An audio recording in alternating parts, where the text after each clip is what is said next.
Thank you very much. I'll let Paul deal with the socks.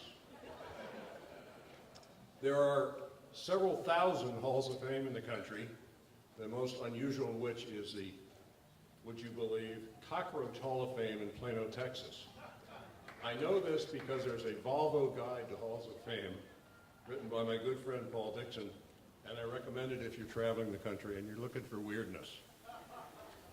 Any Hall of Fame induction is an occasion for taking a look at a little bit of history, a little bit of nostalgia, and a little bit of memory. And when I was thinking about what to say about Paul, I thought about smells. This is going to be a little weird. The first one is the chlorine from the swimming pool, where Paul was an All-American diver. Pools don't smell the same way they used to, thank goodness. I also thought of the reek of epoxy in our Ford Hall room where I was repairing broken wooden lacrosse sticks. The other smell of lacrosse sticks is Backrack Raisin Sporting Goods in Baltimore, where you could smell gut, wood, leather, neatswood oil, really pungent stuff.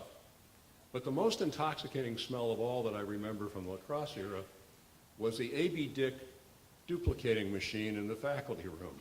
Do you remember that alcohol-y smell? It was almost worth drinking, but not quite.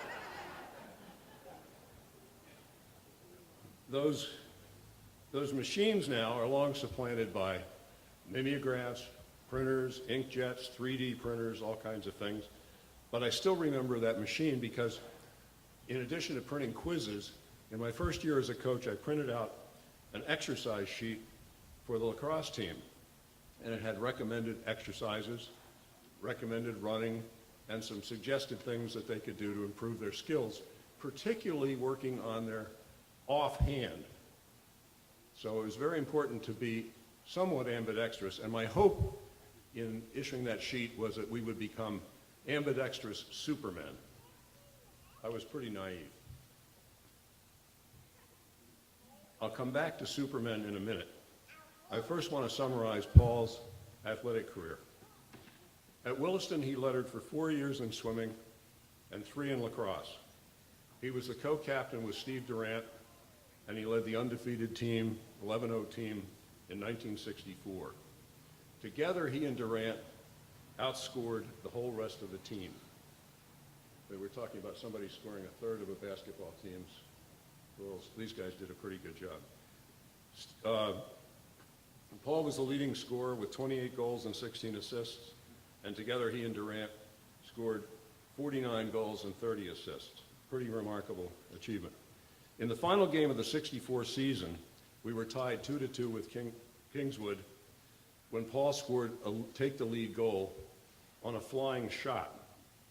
Unfortunately, this Superman act cost him a concussion, and he didn't get to see Kingswood score the tying goal, and then Brett Bortner score a garbage goal, and Steve Durant score an insurance goal as we beat another undefeated team to finish our season. He went on then to Denison University, where he was a 2-time All-American at attack, 3rd team in 67 and 1st team in 68. He still holds the Denison single-season assist record with 46, including 10 in one game. I don't know that I believe that number, but that's in the... He's Denison's second all-time scorer, and he's been named the Denison All-Decade Team of the 60s and to their 60th anniversary team. After that, he coached successfully at the prep level, and in 1973, he was named the coach of the UNC Tar Heels. And he took UNC from a national ranking of 50th to 5th. He took them to 2 consecutive top 10 seasons and their first 2 ever NCAA tournaments. He was also selected as the coach of the 1975 South team for the annual North-South All-Star game. Fortunately for Southern Oregon University, he's back at coaching this year, and as the offensive coach, he led them to their league's tournament. Paul, when he asked me to be his presenter today, wondered, perhaps fearfully, what story I would tell, and you don't have to worry. When Paul was at Denison, I was at Duke, and Denison came through North Carolina on their spring trip, and one day Denison played Duke, and the next day they were going to play UNC. So I was watching the Duke-Denison game, and I was in the stands next to some North Carolina players who were watching and scouting Denison. And Paul had a pretty good game. I don't remember what he did, but the North Carolina players said, he's all left hand. So I leaned over and said, that's interesting, because he was right-handed in prep school. So I'm pleased to present Paul Doty, an ambidextrous Superman, for enshrinement in the Williston Hall of Fame.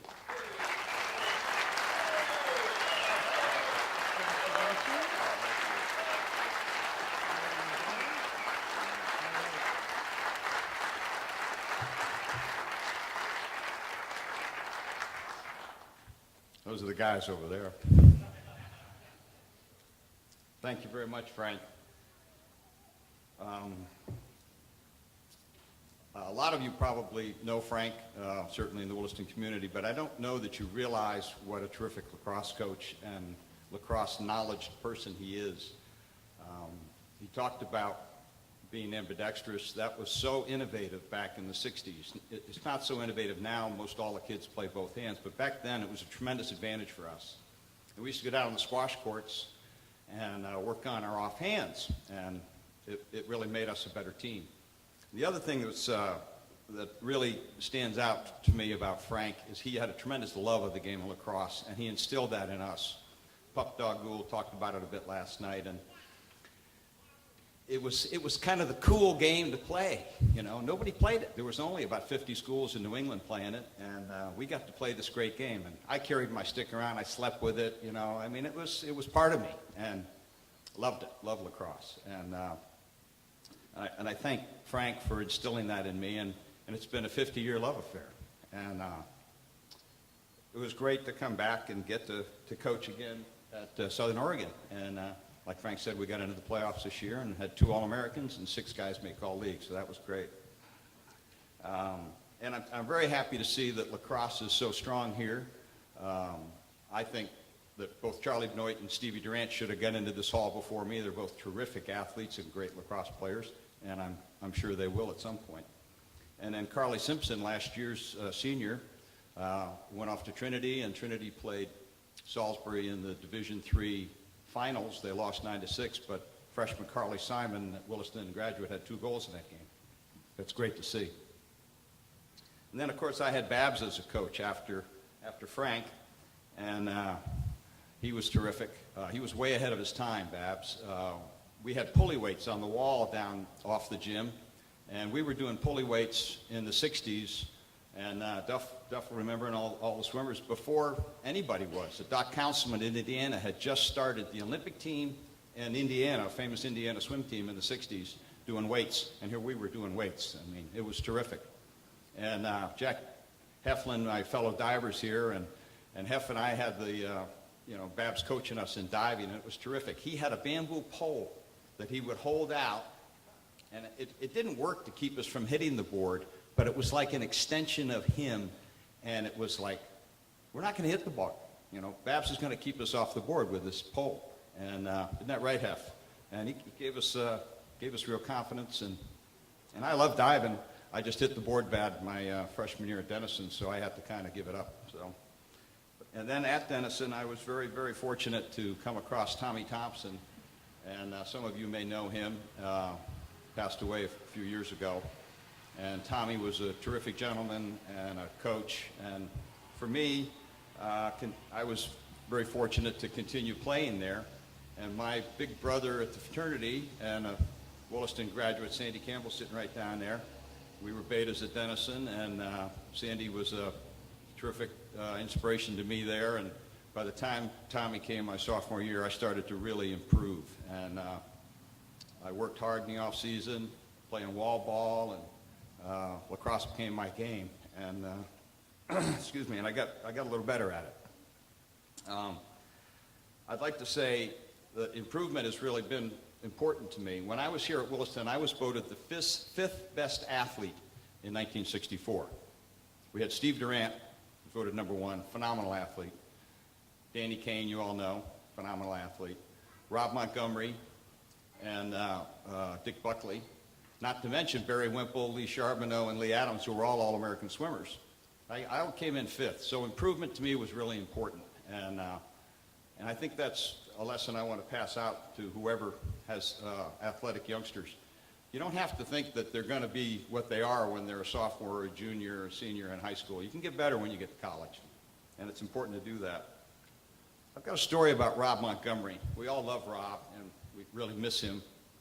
And it's a little bit off color, but I don't think the head can put me into any sort of detention at this stage, so I'm going to go ahead with the story.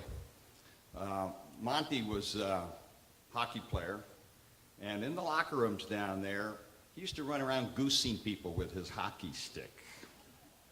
And he goosed me, and I got a splinter down there.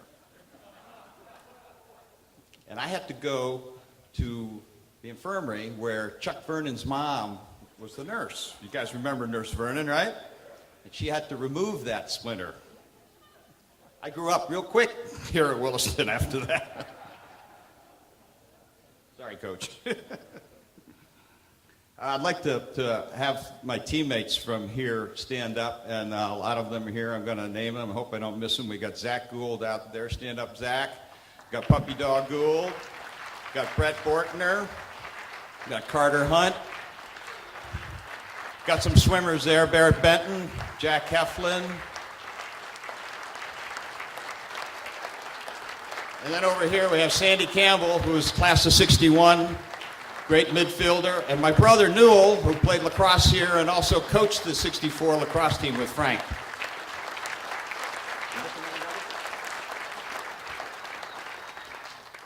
And then there's Alan Epstein, who was an honor member of our team, and he took all the pictures, and beautiful they were. Great memory. Thanks, Alan. I hope I haven't forgotten anybody. Anybody forgotten you stand up? I don't want to do a duff, you know. I was really fortunate to continue my career in coaching, and I know Duff can relate to this. Tabor Academy is a great rival, sometimes for Williston. Jim Wickenden was headmaster there. He was a spinoff from the Boyd and Deerfield guys, the headmasters, and he was a terrific supporter of athletics, and he really liked me, and was I got to be head soccer and lacrosse coach, and we won some New England championships there. And I had some terrific athletes who then went on to North Carolina, and when they got down there, the North Carolina coach was quitting. They said, "Hey, coach, come on down." So I was lucky. I got down there, got my master's at Carolina, and had a really good run coaching the team down there. And I want to say something about that. The joy of coaching and putting teams together is something that is like teaching in the classroom. It's like being, running the band or putting on a play performance. And I think all of those are really important in education. It's not just sports. I really support all the extracurricular activities. I think they're really important. And because it makes you perform under pressure, and it makes you be able to stand up and do something with people looking at you. And that's really important in life. The group that we had at Tabor went up to Andover and beat them for the first time. The group that I had at Carolina went up to Virginia and beat them for the first time. And the group that I had at Little Gould Academy, which a lot of you don't know, I coached at Gould for a year or two. We went to Bridgeton Academy, the PG school, and we beat them. And that was one of the best victories I've ever had. I want to say something about the specialization of sport, and I won't talk long about this, but it really saddens me to see 8th and 9th graders being recruited and committing to D1 schools and D2 and D3 schools and specializing in one sport from the time you're in 7th or 8th grade. I think that's really doing an injustice to an athlete, and I just encourage everybody out there to have their kids and their grandkids play all the sports they can play. A kid that plays 2 or 3 sports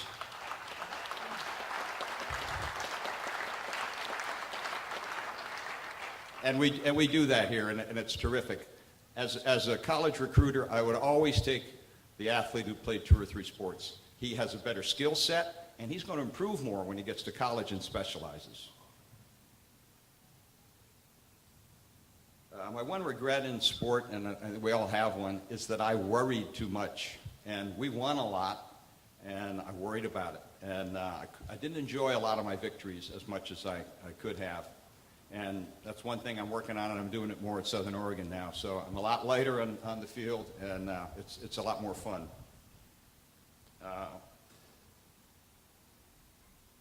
In closing, I want to thank my mom. She was really my inspiration in sport. She, as a lot of you guys will remember, was here for all the lacrosse and swim meets, and she sat up on that little railing that's still there in the old pool. You may remember, some of you, that coming back from Dartmouth swim meet senior year, we got in an auto accident, a pretty bad one. My dad was hurt bad, and Mom was bleeding all out of her face. But a week later, she was at the Trinities, all black and blue, cheering us on. You know, that was the way Mom was, and I just want to thank her. We recently lost a wonderful woman in Maya Angelou, and I'd just like to say that she's been an inspiration for me in a lot of ways. And one of the things that she says is, in your journey in life is to find out who you are, and that's your goal, to find out who you are in life, and then to be true to that. And I'd also like to say, in life, love a lot, have a lot of fun, and continue to be true to yourself. This is a true honor for me. Thank you very much.